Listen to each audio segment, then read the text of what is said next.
Welcome to Clutching Our Pearls. This podcast is for Forward Revolution, a movement forged from the social, economic, and domestic upheaval that started in 2020. So today at Clutching Our Pearls, I'm going to have Miss Susie Shattuck give the introduction because this is a special episode for her. It is for a couple of reasons. First of all, I get to introduce one of my best friends, Councilmember Wanda Williams, to one of my other very dear best friends, Miss Marie Hale. And I cannot wait because what we do at Forward Revolution is we try to bring forward power for employees and help them. And what Wanda is doing as a council member is helping broaden the rights and give a better environment for everybody, for people in communities. And we're so very aligned. Wanda was elected to Suisun City Council in 2018. In 2020, she was appointed to the office of Mayor Pro Tem for a term of a year and a half. She currently serves on several committees and regional boards representing Suisun City, which is in California, where I just moved from. She recently graduated from UC Davis, majoring in political science with a minor in African American studies in the spring of 2021, where we went together. But we met before that at community college, and it was a delight. She volunteers her time and expertise on Solano Land Trust All Access Advisory Committee as a board member of Solano Community College Educational Foundation and Black elected officials of the East Bay. She's a member of the Fairfield Suisun Rotary. She's the founder and CEO of Suisun City Children's Art Fair, of Suisun City Adopt a Neighborhood. She's on many projects to improve the quality of life for everyone in Solano County. She's a member of the Revival Center located in Vallejo.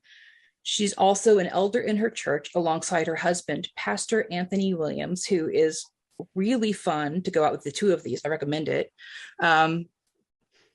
And in this capacity, she encourages local incarcerated youth to return to their communities as productive citizens, advocates for prison reform and community leaders.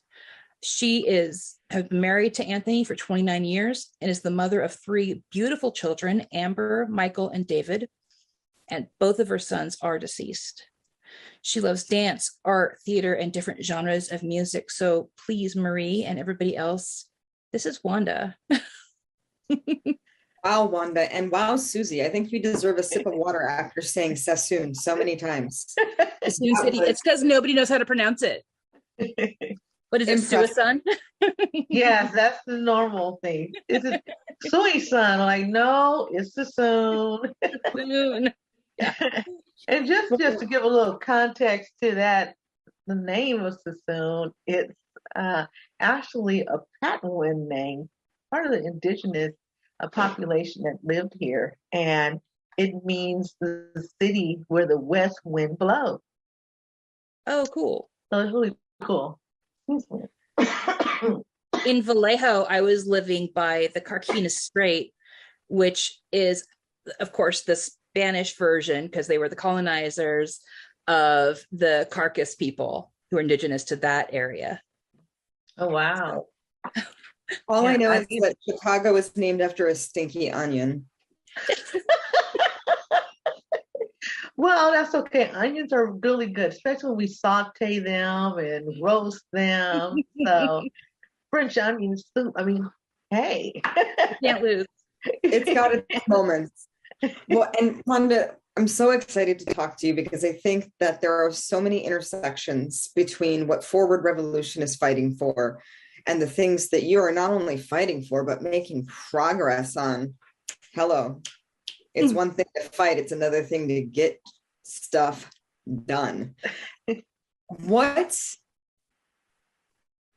I want to, before we go into policy and all of the deep things, I want to know what on earth made you talk to Susie Shattuck in community college as a couple of delightfully seasoned women amongst a bunch of children? You know, it was her smile. It was her smile.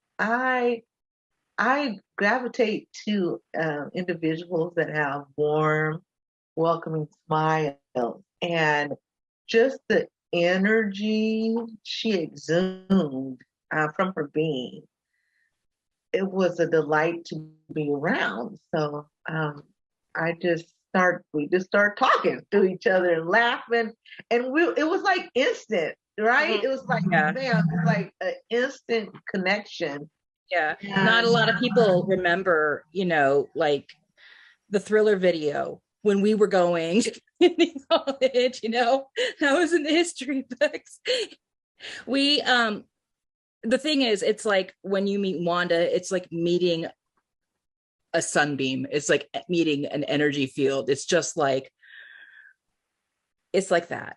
And so we were both connected to a pre-law club. And it's funny because when I texted you before this episode, it still said Wanda Williams, CCPLS in my contact for my phone. And she's that and so much more. And we helped run this little pre-law club because we were, doing lawyer cosplay.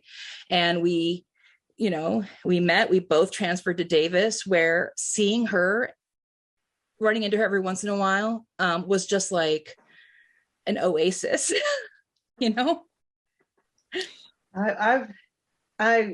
would look for you on campus, and I had to take a break, and I'm going to just share something very intimate, because Susie and I were in international relations class together on campus. Excuse me.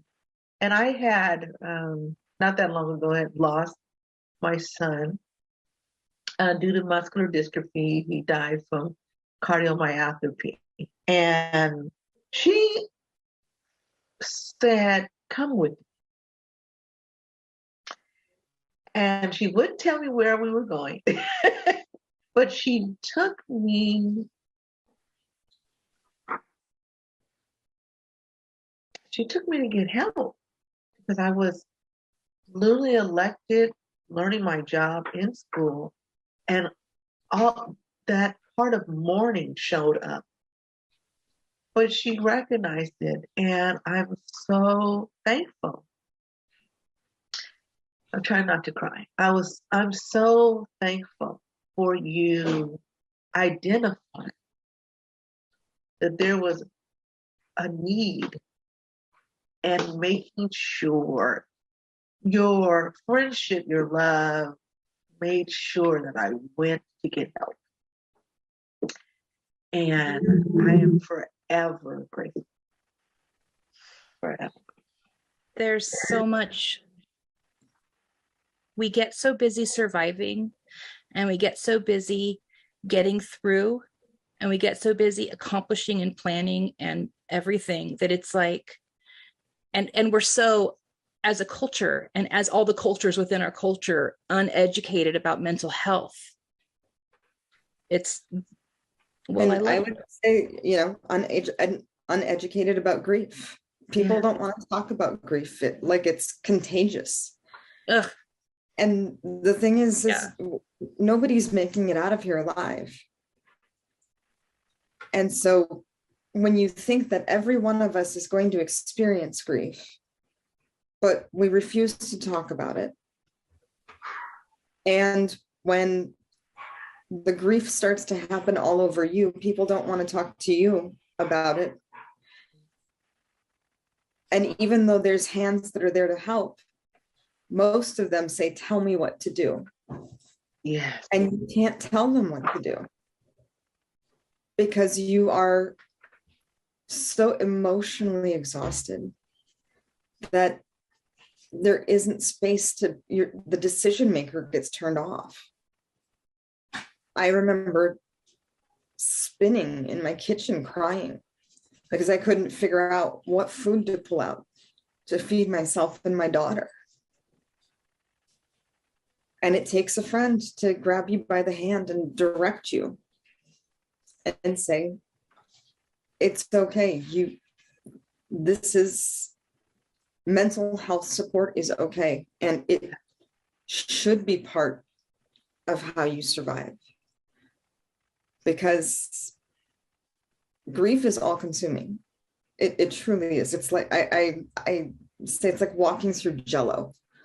You can kind of see stuff, but even the weight of your own body, it's like extra gravity applies to you. And especially, and I know that you've gone through compound grief like I have. I lost my partner 7 months after we opened the company in February of 2017. And then I lost my best friend who was living with us and my office manager in my company, August of 2018. And when those things come back to back, or when you lose two people, that grief kind of plays off of each other. And when you're a public figure, you have to grieve on brand. And one thing that I can imagine is that as you were, you were radically busy. You were going to school, you had just been elected. You had to go through this experience twice. I want to say also while running a campaign, which is its own thing. What things did you notice changed either in how people reacted to you or what their perception of you became? I think it was in avoidance, I would say, because not really knowing what to say, how to say it. And I too lost my youngest son in August of 2018. Actually it was August 28th when we lost him. And I was campaigning in the process. And so I remember someone saying to me, well, Wanda, if you didn't want to run no more, we would understand. And I said, no, he would want me to run. And so I really drew my power from envisioning that he would want me to do. So I really didn't have any time to mourn in the beginning. It was just, I was in a campaign. It was a very contentious campaign as well. And it wasn't until things started to settle down and I started my role as a council member, and that's its own story all by itself. But, people really didn't understand. And then because they see me continuing to process and do things, they just assume, oh, she's fine. She's okay. Hopefully she can just keep showing up like this on the job as we process and go through this process of what's needed for my city. And I did. I showed up all the time. And I had some experiences where, because I showed up in such a strong way, like you said, showing up on your brand, and I was championing for other people because that's what I am. I am the champion of the people. I was in your bones, that's who you are. But there was a part of me that still needed to mourn my son, and because my son Michael, so my son David, who is my youngest child, he was 23 years old when he passed away, but my son Michael died when he was 20. And they had passed away roughly around 4 years apart from one another. And I still remember feeling like I was betraying my other son because all my tears was, focused on David. And I remember that. That was very difficult part, something to deal with. but I couldn't tell anyone. Right. Because, unfortunately, in in politics, people look for your weaknesses to leverage. Because of how our society is, those very human experiences or expressing them are considered weak. Yes. Tears. Yes, go ahead. I have a friend who's a queer veteran, and he couldn't get top security clearance because being gay was supposed to be so shameful that people could blackmail you. So because he was gay, he was denied security clearance because people could blackmail him over being gay. He's like, well, the only one who's giving me guff is you. And I'm not the one acting like it's a bad thing. You're the one making it shameful. Yeah, you're the one forcing it to be a secret. Integrity is being able to be open with it. And that's one of the things that really connects so many women I know, is that they lead with open hearts, but a lot of times we lead with broken hearts, and so many people, it's like, because we isolate ourselves and each other in these emotional human experiences, I feel like that makes people opt out of serving. But you didn't do that, Wanda. Like, why are you serving in local politics? What did you want to do? And who should be there with you? Who is telling themselves they shouldn't when they should be doing that? Well, serving for me is really about how can I improve the quality of life of those around me. And I want to say my children helped me really to build that foundation in my voice of advocacy, of doing that, because there are so many individuals, that they feel like no one hears them, no one cares, and that they're voiceless. And for me, showing up, I get to sit back and holistically think about, when I make decisions, how is this going to affect someone's life? And so for me, that's why, I ran, because I wanted to make sure I affect those changes. I knew that I would champion for them, because growing up, I hated bullies. I hated the bullies growing up, right? I'm like, ooh, and if you mess with someone, I'm coming to say something, even though you might beat me up. I'm going to show up in that space. And so for me, it allows me to take some of that love that I have inside and love on my community. Mm-hmm. And so that's why I did that. And so it's just, for me, is an extension of me, of my desire and passion to love others. So I get to show up in this space and love them through really thinking about, not just at this present moment in time, but from here in 10 years from now or more, how is this going to affect them? We need so much long-term thinking in government. And I can see Marie's making heart eye emojis at you. I am. I'm like, I didn't know we were going to be twins. I didn't know that. And like, I flash back to being a 40-pound fifth grader, because I was this dinky little thing, and going up to this, like you see in the kids' movies where the bully is like this big, and sticking up for my friends. And this dude picked me up and body slammed me. A 40-pound girl. Wow. Boom. And I got up and I was like, do it again. Let's go. And one of the things that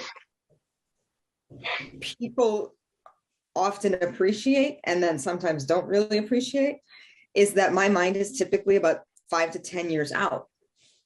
And then I backtrack into what has to happen today. Goodness, we're twins. Okay.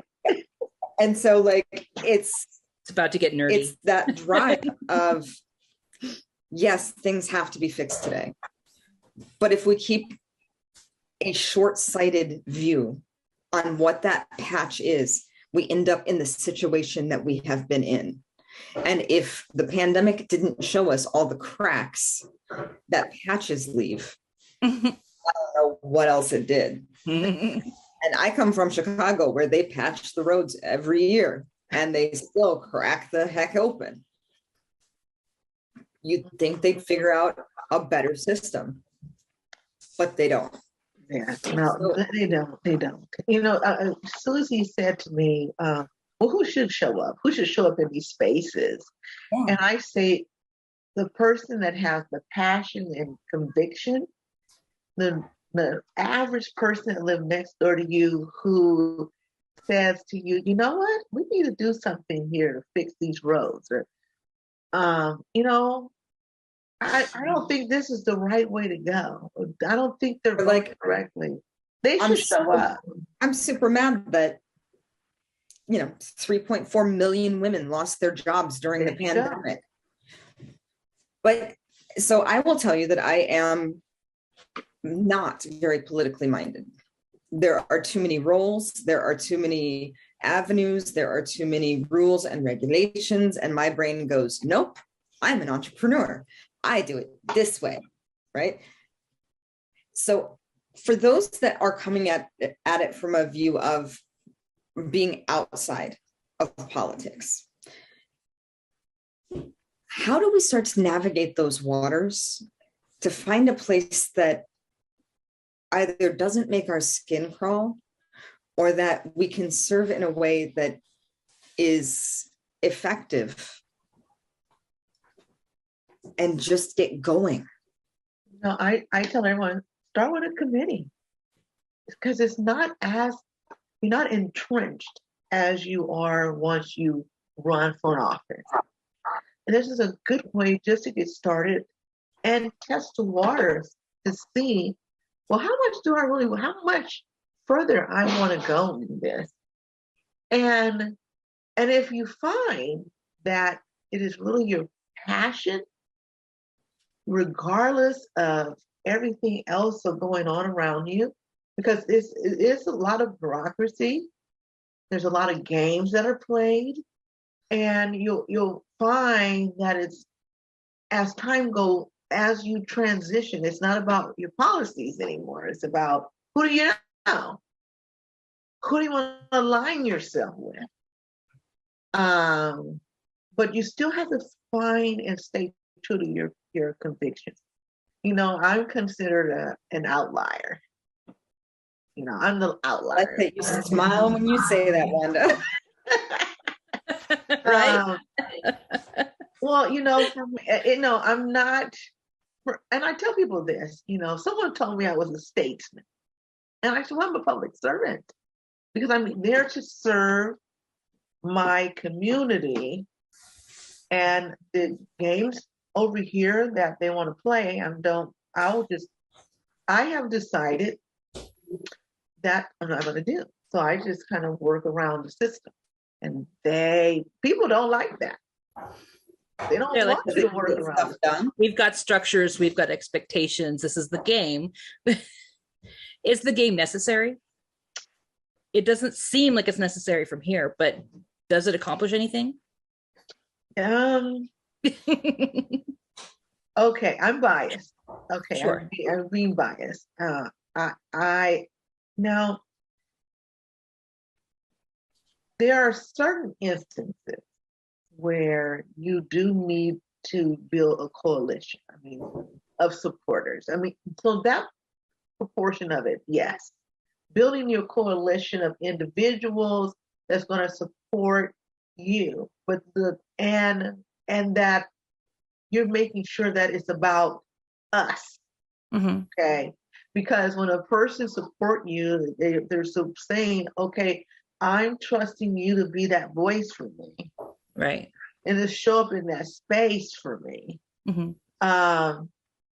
But you have to stay with your convictions and your moral code. It's too easy to sell your soul. Mm-hmm. Inch by inch. Yeah, inch by inch. And so you have to constantly gauge what you're doing. What's my why? Mm-hmm. What is my why? That's what I ask myself. why am I doing this? And then I say, okay, this is why I'm doing it. And I remember when I come against that opposition that says, no, I want to put you in that box. And this is how I want you to do it. I want to move you on the chessboard. Mm-hmm. And I'm like, no, I'm just, this kind of like checkers, how you can just slide up and down freely. That's me. I want to freely move about to get the work done, because I'm looking at solutions and strategies that's going to really help my community, and that's sustainable. We can look around. I'm sorry. No, go ahead. We can look around a lot of communities in California and around the country and say, look at the homeless. Everywhere. Speaking from a California perspective. And so how do I turn that worry, that concern, that for some people, they think it's a blight.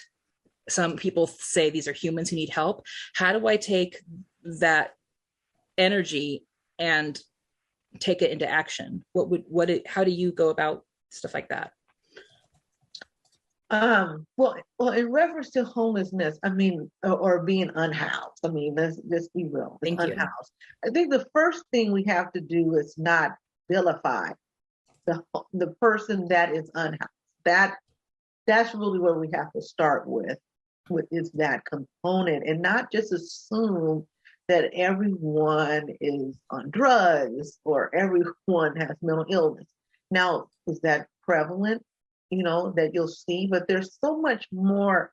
That is a very complex and a lot of layers to that issue, that crisis. I see it as a crisis because, one, we do not have enough housing, affordable housing, to help people here in California. Now, for someone who wants to get out there and help, you can go to one of the local organizations that you like, volunteer your time, that really is what's important, volunteer your time. If you want to see legislation changed or something different, then you would come and have conversations with your state representative.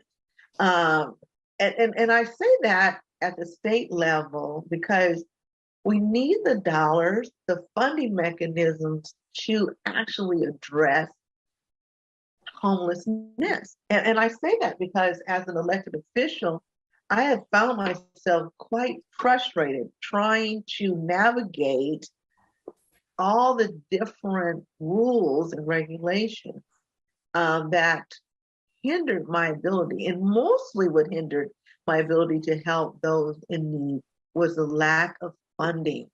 As we know, the Ninth Circuit has passed certain laws where you just can't have individuals move from a location that's public. And I get that because everyone has human rights and everyone should be treated with dignity. There's, that part. And yet there's no dollars sent to especially small cities that don't have the capability to pay for housing. So one of the requirements is I need to pay, or my city has to pay to house anyone if I want to ask them to move from a location or area that may be considered for some parts of our population where they feel uncomfortable, right? So, but being unhoused in that homeless process has become an industry within itself, because you're telling me this person who's ready and saying, yes, I'm ready to, have housing, or I need help with housing. And you're going to say, well, they can't come unless you can pay us $32,000 for them. The city? The city. So the city has to pay, but the money comes from the state. No, it comes from Or your they get general that- fund. Okay. Oh, the general fund. So tax dollars are required to be used. Now, some cities are larger. What my city did, we looked for a grant. And so we only have 2 bids that cost $68,000. And you have to pay the shelters to house individuals that do not have access to affordable housing. That is the problem, that part. And so when you're trying to help someone, bring them all the resources, and then you have to say, well, I have to leave you here because they're requiring me to pay $32,000 for you to be there. I don't have it. So that's one of the issues. Oh my gosh. And so and I think this is a lot of what keeps people away from politics, is that you can work and work and work and hit a wall that there's very little that you can do about. How do you keep your resilience up? Well, when that don't work, you say, okay, you learn from your errors, and then you say, okay, let me see how I can do this differently. There's always the thought of, well, how can I do this differently? Well, if this doesn't work, how can I do it differently? And so, what I've come to realize is that I couldn't do it alone. I realized I needed help. I was like, there's no way we can work in silos. Cities working in silos trying to address homelessness. This is a regional problem. We have to work collaboratively on coalescing our resources to actually help individuals that are unhoused. So that's where, for me as a public servant or a politician, I know that's the normal term, is just really looking at how can I do that. When I first was elected, the first thing I did was coalesce council members together, and I called it the coalition of council members. I needed to talk with someone to figure out, okay, what are you doing in your city? And then I realized we were all, spinning our wheels. I'm like, this is not going to work. Because, one city, they could buy 5 rooms, about 5 beds. My city at the time couldn't buy 0. And then it was this part where people wanted to have skin in the game. I'm like, forget about skin in the game. We need to help get these individuals that need housing. We need to make sure we can find ways to get it to them. Housing, wraparound services, and navigation, and just that part. So for me, it's really, let's work together to come up with appropriate solutions, that does continue to have compassion with common sense solutions as well. Keep you have your to why going. You can't take one out and say, I'm just going to use common sense solutions. You got to have some compassion in there, because then you won't see them as human beings. You just see them as data. Criminalizing poverty has become the norm. So if we keep that norm at the forefront, common sense is going to get really inhumane. And what I really like about your policy is I almost see you as stacking towards the future, that 10-year plan, right? So if we can find somebody housing today and make sure that they have access to the internet, if they're in a rural area or an underserved area, and support those businesses that are providing good paying jobs, that's how you end poverty. That's how you actually give them a space where they can build a life, as opposed to, okay, now you have a home, hopefully you can keep it, right? I would add 2 policies to your plan. I would say make regulations and about CEO to median employee ratios, because our income inequality with CEO to average worker pay is so what is it, bananas? Is that the political term, bananas? I think they call it Bezos now. Okay. So it's like, yeah, so it's so insane, but also having appropriate tax rates for those corporations, be putting money back in to be getting that funding going, you know? Yeah, I mean, one thing for me is I'm always looking at, you know, this one I always remind myself, and I tell newly elected officials this: without your staff, you can't do anything. Your staff is the first, is the representation of the city. Mm-hmm. And if you underpay and you don't your staff and talk crazy to them, you know, talk down to them, well, what they're going to project is what you're putting out. Yeah. And if you don't care about them, that's going to show up too. And so, if your hiring is really homogenous, we have to make sure that you keep your employees happy, as well as balancing your budget. You have to find where that bridge is and be open and honest about where things are. You know, the natural thing is we go in closed session, we talk about what we're going to do, and then just spring it on people, right? Just spring it on them, and then they're like, "What's going on?" You know, instead of being willing to say, "You know what? Look, this is an issue. These are the solutions we're going to work on to try to get it done. But I want you to know where things are, so that it's not a surprise for you." So then it gives them the decision and choice to say, "I'm going to stay and work through the process with them," because they're saying, "Hey, my goal is I'm going to pay you better. I'm going to make sure there's in-house training." You know, you have to continue to help your employees. If anything, the pandemic taught me something very important.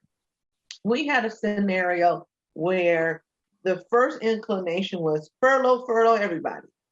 And I said, no, I'm not furloughing anyone. The average employee does the job of 2 individuals, right? Well, my city staff, they're doing the work, some of them are 3. So I couldn't see how I can expect them to do their job and then expect them to receive less money, and they're not the highest paid in the county. That was a no for me. I'm not going to do that at all. And you know what? In the end, we realized we didn't need to. That was the first thought process: is I'm furloughing everybody, without saying, okay, what about their quality of life? Yeah. So you're saying we should treat everybody with dignity? Yes. Like everybody though. Yeah. But that's crazy, because it's like, I'm sorry, crazy, it's a pejorative term, and I am mentally ill, so I shouldn't use it that way, and human. So, but it's like it's like, you know, the people who are unhoused with dignity, it's like, it's I'm so sad that so much dignity has been sapped from our life, from our communities, from our jobs, from our cities, everything. It's like, there's some balance that needs to be restored in that way, or created for the first time, possibly, instead of restored. No, I don't. Yeah, no, there's no restoration. I don't think it was there. It needs to be created. Yeah. You know, it needs to be created, and valuing people. Mm-hmm. That has it's just not in the forefront, but it needs to be. And wouldn't it change everything? It would. I mean, I had an opportunity to go overseas to Europe. I was in Paris, and I'm like, well, how can the Parisians, yeah, that's right? Mm-hmm. How do they, how can, and I was looking at that, like, wait a minute, they can pay living wage? Why can't we pay a living wage? Mm-hmm. We're the richest nation, you know, so there's needs to be a balance, and we're not balanced in our our country, but we need to be more balanced where we're looking at, yes, I understand you want to make money, but you have to remember, even as a CEO or whatever, you can't make any money if you don't have people working for you. Right. So treat them well, and they'll work harder for you. Instead of extracting from them. Yes. Well, and I think, one of the things that has always been important to me is that, if you're going to show up for my dream, I want to take care of you to the best of my ability. And there have been times when I've given way too much and it's hurt the business. But you're showing up for my dream.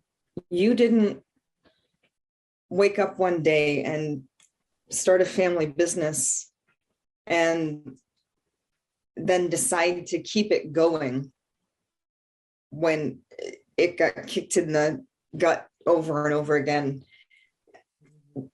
The people that stand up with you and hold you up and love you are the people that you loved when they needed it. And we are all going to need those moments of love and grace, because grief and pain and tragedy are perception, right? Your perception is your reality. There is going to be a moment where we need to come together. And as a person who has been homeless, as a person who has really survived on the love of my mother some days, and the thought that I just have to put on my lipstick and keep walking because this is a world worth changing, I understand that dignity does not come from the times that you won over and over again. It comes from the times that you picked yourself back up, and you don't have to do it alone. And so the things that you are fighting for, Wanda, are the things that are going to create healthier communities, not just from a standpoint of having more people rehomed, but by changing the emotional context through which we see those that are in different phases of their lives. Because that's all it is a phase of their life. And I hope that we can all see each other without the shame, without the loss of dignity that we put on people that cry or are going through a hard time and can't get the help that they need. Not everybody can write it into their employee manual that tears are acceptable in this space. Mine has that. Mine also requests that people use curse words a little bit because it brings us closer together sometimes. That's what happens when you're a small business owner. But first of all, I want to say that Susie's right. You are the bomb, and that you are a world changer. And I want to be part of your 10-year plan. Amen. I did not realize when I started working with the Comptroller of Illinois and I joined the Small Business Committee that I was actually joining politics. And I've been sitting on that committee for 3 months. She tricked you. But it's been an honor to just have a voice in that room and to give that perspective, because so often we convince ourselves that our voices don't matter. Wanda, or that our experience is the exception and other people won't connect with it. And then, you have nothing to say, but you do, everybody does. Yeah. And if any of you out there ever compare the grief of losing a human to the grief of losing your pet, please don't. We Thank you for saying that. We do. We also are not required to grieve forward or do any other kind of grief normative experience. We just need to be loved in that moment. Whether it is a friend taking you by the hand and showing you what you need, or someone simply showing up to say they love you. It's the same as what you're preaching in politics. This is an expression of love. It's the same thing we talk about in my company. Sales is an expression of love, if you do it right. Mhm. And if you don't do it right, quit, get out, do something else. Go fix cars or something, please. Show up to love one another. So, Councilmember Williams, do you have any final words for us? Thank you so much for coming. I love this dialogue and the opportunity of transparency. I think that we don't get enough of that, being genuine. But for those that are thinking about politics or have a desire to make change, I say go do it. Start, if you want to start with just your PTA or something like that, sure. But in my parting remarks, it's just been an honor and a blessing. Great times here on clutching my pearls. I was thinking I need to put my pearls on so I can really clutch them. Get 'em. But yeah, it was awesome. Thank you. Oh, I love you, Wanda. I love you too. And now I've got to really come to Chicago because I have a kindred spirit over there. Mm-hmm. You do. Another one. Yes, I do. I do. And you are both phenomenal women. Thank you so much. And takes one to know one. Take us home, Marie. So, ladies and gentlemen, I want to make sure that you know how to find the incredible Wanda Williams. And I also want to, mention that if you are interested in politics in your area, just get out there and start asking. Just be okay with not knowing the answer when you first start to gather information. You can find Wanda on Facebook at Wanda Williams. Hang on, I've got to move screens. In Suisun City, Councilmember. On Instagram, she's at Wanda for Suisun. That's Suisun. On LinkedIn, I think you know her name already. I've said it a few times. And her website is very to the point. It is electwandawilliams.com. If you are in her area and you can go vote for her, do it. Go drag your friends in to vote for her. Go find people you don't know and take them in to vote for her.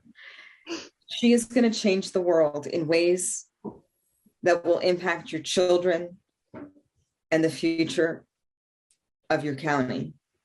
Wanda, again, thank you so much. You've been a blessing. You've been an inspiration. And now you're going to be part of the revolution. Welcome to it. Thank you. Thank you all. Right. And thank you so much to our listeners. Please make sure to tune in to our next episode because we've got something wild and wonderful for you on Clutching Our Pearls.